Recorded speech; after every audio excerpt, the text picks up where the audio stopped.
God's existence is a game changer when it comes to whether or not objective morality exists.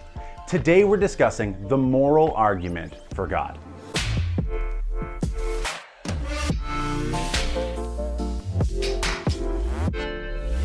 Hey, I'm Matt, and you're watching Truth Snack, where you get a weekly dose of discussion about something that matters in life.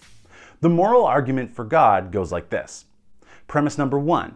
If God does not exist, objective moral values and duties do not exist. Premise number 2. Objective moral values and duties do exist. Conclusion, therefore God exists. To be clear, premise 1 isn't saying that unless you believe in God, you can't know right from wrong or live a good moral life. The premise is that without God, there's no objective standard of good and evil at all. Furthermore, by objective, I mean independent of human opinion. So premise 1 is saying that without God, morality becomes a matter of personal preference, not a universal standard by which we should all live. Let's assume for a second that God doesn't exist. Then we have to ask, what basis do we have for morality? One common theory is that morality has come from human evolution, that moral beliefs developed because they were beneficial for ensuring our survival.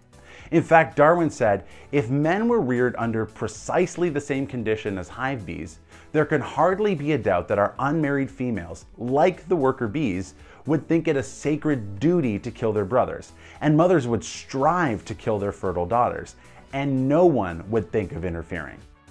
Morality based on evolution would lead us to hold values that benefit our survival, but there's no guarantee that those values would be good instead of evil.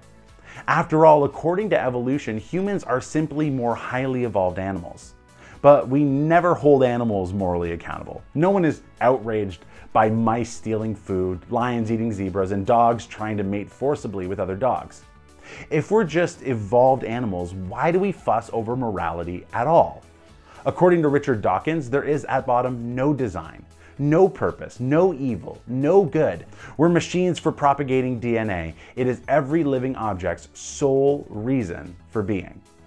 Another take on morality is that it's rooted in socio-cultural norms.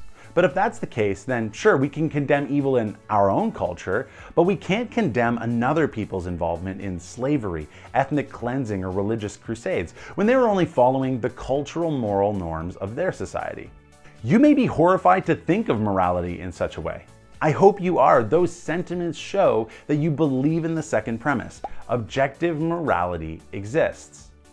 When we tell others that their beliefs or actions are wrong, unjust, or evil, we affirm that there's a moral standard that they're failing to meet.